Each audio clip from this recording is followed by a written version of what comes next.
하나님의 은혜가 여러분들 가운데 함께 하시기를 주님의 이름으로 축원합니다.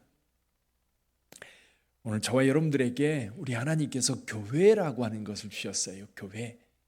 자, 교회는 예수를 그리스도로 믿는 자들, 예수를 하나님의 아들로 믿는 자들, 그래서 그 이름을 믿어 구원 얻은 자들, 구원받은 백성들이 모여서 함께 예배를 드리고 함께 훈련받고 그리고 또 세상을 향해서 복음을 전하며 사랑을 실천하는 공동체입니다.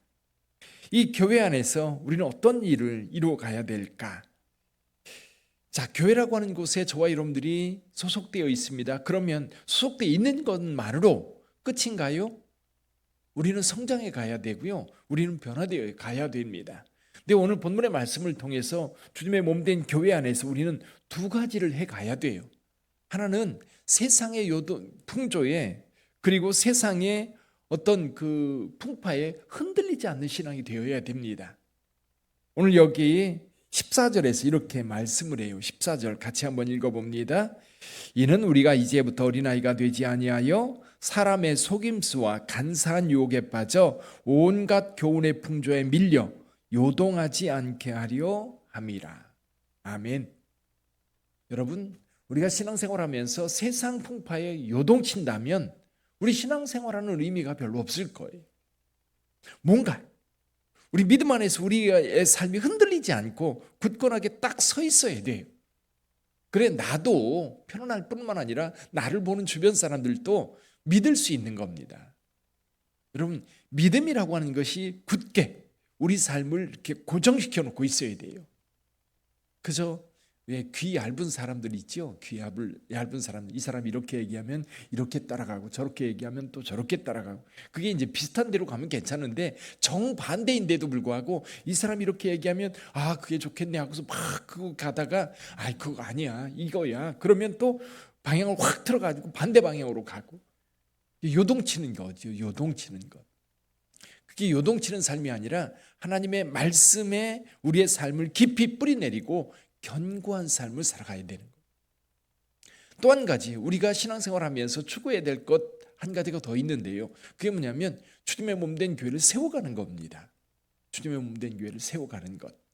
그래서 우리가 모여서 신앙생활하면서 우리가 서로 교제도 하고 성경 공부도 하고 그리고 봉사도 하고 예배도 드립니다. 그러면서 우리가 계속해서 추구해 가야 될 것, 우리가 요동치지 않는 믿음과 함께 또 한 가지가 뭐냐면 교회를 세우는 겁니다. 교회를 세워가는 거예요. 왜냐하면 이 교회는 우리 하나님께서 이 세상을 하나님의 나라로 바꾸기 위해서 세운 전초기지입니다. 교회가 든든해야 하나님의 나라가 세워지는 거예요. 교회가 건강해야 이 땅에 하나님의 나라가 만들어지는 겁니다. 주님 오셨을 때에 이 건강한 교회들을 통해서 하나님의 나라가 이 땅에 완벽하게 이루어져 있어야 해요. 그러기 위해서 우리는 우리 각자가 훈련해서 하나님의 몸된 교회를 세워가야 되는 겁니다. 그러기 위해서 오늘 본문의 말씀에서 몇 가지 우리에게 당부하고 있는 말씀이 있습니다. 우리 개인적으로 우리 각자가 어떻게 해야 되는가? 그 중에 한 가지는 뭐냐면 우리에게 각자에게 은사를 주셨다는 사실을 깨달아 아는 겁니다. 우리에게 각자의 은사를 주셨어요.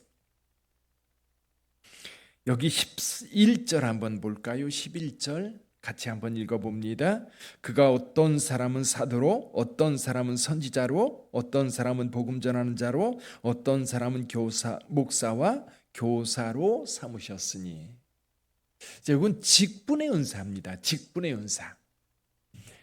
이제 사도 바울이 말하고 있는 오늘 에베소서 4장 11절에서 말씀하고 있는 사도는 예수님을 직접 경험한 사람들을 이야기합니다. 예수님을 직접 경험한 사람들. 여러분, 예수님이 어떤 분이에요? 하나님의 아들입니다. 예수님이 어떤 분이에요? 그리스도입니다. 기름 부음 받은 자. 예수님이 어떤 분이에요? 우리를 구원하기 위하여 십자가를 지신 분이에요. 그 예수님, 여러분, 하나님께서 우리 가운데 머물러 계셨던 그분이에요. 예전에 구약시대에는 하나님의 실체를 볼 수 없었어요. 하나님의 임재를 경험하려고 한다면 지성소에 들어가야 되는데 거기는 지성소에는 누구만 들어갈 수 있어요? 1년에 한 차례 대제사장만 들어갈 수 있었습니다. 근데 일반인들은 하나님을 체험할 수가 없어요. 다만 특별하게 하나님께서 지명한 선지자들, 그들에게 하나님께서 나타나셔서 말씀하시고 그들에게 하나님의 말씀을 주어서 이스라엘 백성들에게 그 말씀을 전하라고 전해주셨었지. 그런데 이제 하나님께서 친히 우리 가운데 오신 거예요. 임마누엘. 이 임마누엘이 현실이 된 거지요. 우리 가운데 오신 예수 그리스도를 직접 경험한 사람들. 나중에 사도 요한은요, 그게 생각하면 생각할수록 너무 감동적인 거예요. 그래서 그 하나님의 아들 예수를 눈으로 관찰해보고 손으로 만져보고 그의 음성을 귀로 들어본 그 은혜가 너무너무 컸던 겁니다. 그것을 경험했던 사람이 누구예요? 사도들이에요. 그럼 성경은요, 사도들의 증언입니다. 그리고 교회도 사도들의 증언을 통해서 세워진 거예요. 사도들. 그래서 이 사도들이 전하는 이야기, 예수님에 대한 증언인 거지요. 또 어떤 사람이 있습니까? 선지자들. 여기서 말하는 선지자들은 성경의 저자들이라고 보면 쉽게 생각할 수 있어요. 마태, 마가, 누가, 요한, 또 사도 바울, 베드로, 요한, 이런 사람들이 이제 선지자로 우리에게 하나님의 말씀을 전해준 자들이죠. 그리고 또 누가 있습니까? 어떤 사람은 복음 전하는 자로 복음 전도자. 우리 시대의 복음 전도자 그러면 빌리 그레함이라든지 무디라든지 이런 사람들을 생각해 볼 수 있을 거예요. 적극적으로 복음을 전하기 위해서 나섰던 사람, 우리 교단에 유명한 분이 계시죠. 이성목 목사님 같은 경우. 이분이 부흥의 한 곳은 교회가 하나씩 생겼다고 그래요. 그리고 그 교회가 든든하게 생겨서 이제 우리나라 전체적인 부흥을 일으켰던 놀라운 부흥사이셨지요. 또 어떤 사람은 목사와 어떤 사람은 교사로 세웠습니다. 자, 요걸 조금 더 확장시키면 교회를 섬기는 기능들이 있어요. 기능을 따라서 여러분 장로로, 권사로, 집사로, 안수집사로 세우셨어요. 근데 은사는 이것만 있는 게 아닙니다. 능력의 은사가 있어요. 능력. 어떤 게 있을까요? 병 고치는 은사, 방언의 은사, 통변하는 은사, 예언의 은사, 권면하는 은사. 이런 은사들은 능력의 은사들이에요. 그럼 저와 여러분들을 하나님께서 부르셨을 때 이 은사를 주셨다는 겁니다. 서로 다른 은사를 주셨다. 그 은사가 무엇인지 깨달아 아시기를 주님의 이름으로 축원합니다. 여러분, 능력 있는 사람들은요, 그 능력을 개발하지 않으면 사용할 수 없어요. 능력은 개발해야 돼요. 어떤 사람이 노래를 잘합니다. 타고났어요. 성대도 타고났고 음감도 타고났습니다. 그런데요, 훈련하지 않으면 유명한 가수가 될 수 없습니다. 어젯밤에도 축구했는데요, 축구 선수들, 여러분 거기에 국가대표로 나서는 선수들 정도 되면요, 탁월한 능력이 있어야 돼요. 훈련만 가지고는 안 됩니다. 탁월한 능력이 있어야 돼요. 근데 탁월한 능력만 있어가지고는 되느냐? 안 돼요. 분명히 사람들이 볼 때 아, 저 사람 대단한 능력이 있네, 공다루는 능력이 탁월해. 근데 그 사람을 그대로 이제 운동장에 갖다 놓고 다른 사람들과 같이 공차게 하면, 축구를 하게 하면 잘할까요? 특별한 부분들은 있을지 모르지만 훈련되지 않으면 좋은 선수가 될 수 없는 겁니다. 여러분, 그래서 은사도 마찬가지예요. 저 여러분들에게 있는 은사를 알아야 돼요. 내게 어떤 은사가 있는지. 직분도 은사입니다. 그 직분에 따라서 여러분 교회를 잘 섬길 수 있도록 훈련돼야 돼요. 그럼 장로님이 세워졌습니다. 처음부터 장로의 역할을 잘하지 않습니다. 교회 안에서 훈련되어져야 돼요. 그리고 섬김으로 인하여, 그리고 배움으로 인하여 아, 이렇게 섬기는구나, 아, 이렇게 교회를 세워가야 되는구나. 그래서 그 은사를 점점 개발해 가서 성숙하게 교회를 섬길 수 있도록 자기를 훈련해 가야 되는 거죠. 자, 첫째는 이 은사를 알고 잘 개발해 갈 때에 주의 몸된 교회를 세워갈 수 있습니다. 그리고 나를 성숙하게 만들 수가 있지. 또 이런 은사를 가지고 있는 사람들의 도움을 받아야 됩니다. 도움을 받아서 우리 각자를 거룩하게 세워가야 되지요. 우리 12절 한번 볼까요? 12절 같이 읽어봅니다. 이는 성도를 온전하게 하여 봉사일을 하게 하며 그리스도의 몸을 세우려 하심이라. 할렐루야. 여러분, 우리의 직분이 서로 다른데 이 직분이나 또는 은사는 다른 사람을 섬기기 위해서 주어진 겁니다. 그 은사를 가지고 내가 어떤 것을 누리라고 하나님께서 주신 게 아니에요. 교회에서 받은 직분도 마찬가지입니다. 직분도 내가 그 직분을 가지고 있기 때문에 다른 사람에게 그것으로 인하여 어떤 권위를 행사하고 다른 사람들을 어떻게 부리고 그런 게 아니에요. 교회 직분은요, 누군가를 섬기기 위한 거예요. 우리 형제자매들을 섬기고 교회를 섬기고, 그래서 결론적으로 교회를 세워가는 것. 뭐예요? 내가 훈련받아서 우리 하나님 나라를, 주님의 몸된 교회를 세워가야 되는 거지. 여기서 이렇게 말합니다. 이는 성도를 온전하게 하여 서로 도움을 주고받아서 온전케 돼야 됩니다. 잘 배워서 봉사일을 하게 하고 하나님 그리스도의 몸을 세워가야 하는 거지. 그렇게 해서 어디까지 성장해 가요? 그리스도의 장성한 분량이 충만한 데까지 가야 돼요. 자, 깨달아 알고요, 훈련하고요, 그리고 훈련된 것이 어디까지? 끝까지 가야 되는데 그 끝이 어디냐면 그리스도입니다. 우리 13절 읽어볼까요? 13절 같이 읽어봅니다. 우리가 다 하나님의 아들을 믿는 것과 아는 일에 하나가 되어 온전한 사람을 이루어 그리스도의 장성한 분량이 충만한 데까지 이르리니.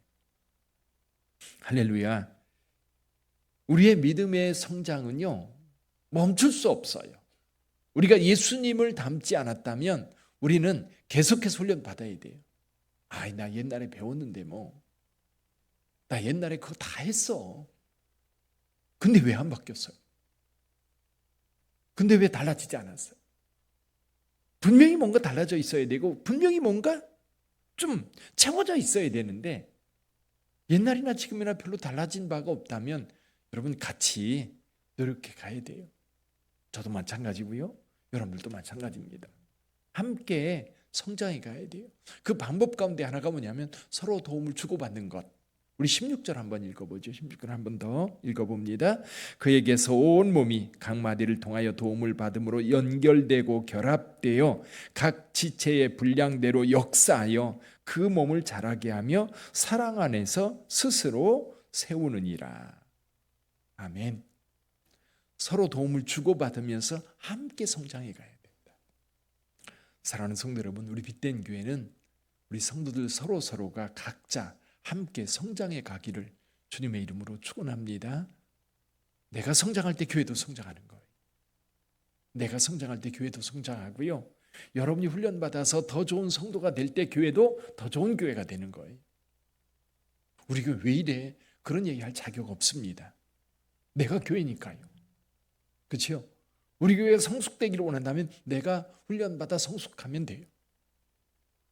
또 봉사가 부족하다고 다른 사람을 탓할 거 하나 없어요. 내가 사랑으로 봉사하면 돼요. 왜 우리 교회는 전도 안 하느냐고 말할 자격이 없어요. 내가 전도하면 돼요. 그러니까 뭐가 안 된다고 교회에 대해서 투덜투덜 한다면 자기 얼굴에 침 뱉는 거예요. 그렇죠? 우리 교회 이런 교회가 되고 싶어요. 그럼 내가 하면 돼요. 그렇죠? 우리 빛된 교회는 그런 교회가 되기를 주님의 이름으로 축원합니다. 남 탓이 아니라 내가 하면 돼요. 내가 전도하면 되고 내가 기도하면 되고 내가 또 봉사하면 되고 내가 나가서 헌신하면 되고 그렇게 함께 교회가 세워지는 겁니다. 우리 각자가 성장해 가고 우리 각자 그리스도의 장성한 분량이 충만한 데까지 이룰 때에 요동치지 않는 신앙이 될 뿐만 아니라 그리스도의 몸인 교회를 건강하게 세워가게 될 줄 믿습니다. 여러분, 그런 의미에서 우리 자신을 누군가의 도움으로, 특히 목회자나 훈련받은 우리 교사와 또 구역장님들 또 팀장님들 계시잖아요. 그분들의 도움을 받아서 함께 성장해 가는 거예요. 그리고 또 함께 성장해 갈 뿐만 아니라 그리스도의 장성한 분량이 충만한 데까지 이르러야 되는 거예요. 그게 무슨 뜻이냐면 쉴 새가 없다는 거예요. 그리고 우리는 멈춰서는 안 된다는 거예요. 우리 자신의 인격이라든지 신앙 훈련을 중간에 멈추는 게 아니라 주님 오시는 그날까지 끊임없이 훈련해 가는. 근데 그 훈련 방법이 뭐예요? 서로 도움을 주고받으면서 함께 가야 된다. 그래서 우리 빛된 교회는 서로 도움을 주고받으면서 함께 성장해가는 거룩한 교회, 힘 있는 교회, 세상을 향해 영향력 있는 교회가 되기를 주님의 이름으로 축원합니다. 기도하겠습니다.